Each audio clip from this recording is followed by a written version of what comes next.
On a une fiesta. À l'époque, j'ai une ligne fixe avec un répondeur. Mon mec de l'époque, qui n'habitait pas avec moi, qui habitait dans une autre ville, appelle une fois, 2 fois, 3 fois, je réponds pas. Et en fait, c'est quand ça va directement sur le répondeur. Et à l'époque, quand on laisse un message sur le répondeur, on entend ce que la personne dit. La fête s'arrête. Le mec me menace de mort, me menace de coups. Et là, tous mes potes se tournent vers moi en me disant « Mais qu'est-ce qui se passe ?» Et le lendemain matin, je suis allée porter plainte. En tout cas, j'ai essayé.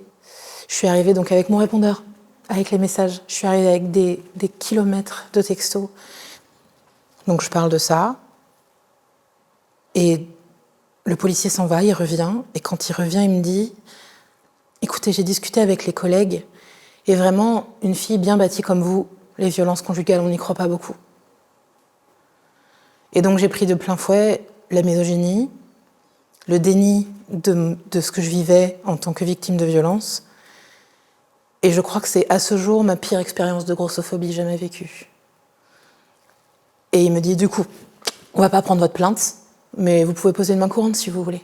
Et à l'époque, je savais pas que c'était interdit de pas prendre une plainte. Donc j'ai posé ma main courante. Miraculeusement, j'ai réussi à le quitter quelques mois plus tard parce que je me suis retrouvée à l'hôpital à faire une fausse couche après avoir été violentée. Et là, ça m'a fait un déclic. Moi, à aucun moment donné, je me suis dit, il y a un endroit pour moi pour m'accueillir.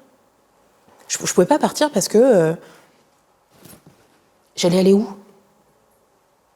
On va où? C'est difficile de savoir si les gens ignorent ou ne se rendent pas compte. Parce que moi non plus, je me suis pas rendu compte. J'étais dans un continuum de violence et à un moment donné, je me suis rendu compte de la cage et qu'elle était déjà fermée et que c'était trop tard. Je me dis, si moi je l'ai pas vu, alors que j'étais en train de le vivre, comment on peut le voir de l'extérieur? J'ai mis 10 ans à comprendre ce que j'avais vécu en termes de violence conjugale. C'est tellement impensable que derrière un « je t'aime », il y a la violence physique. C'est impensable. Moi, je suis toujours étonnée de pas avoir fait partie des statistiques de féminicide.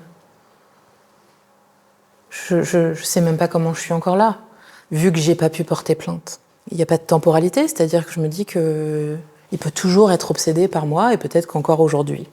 De temps en temps, j'ai l'impression de le voir dans un coin de rue, dans un métro, etc., parce que je suis toujours persuadée que, étant donné que la justice n'a pas fait son travail me concernant, le mec est en liberté, et qu'il peut toujours me retrouver.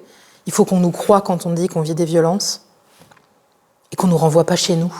Dans un féminicide conjugal sur 3, des violences avaient déjà été signalées.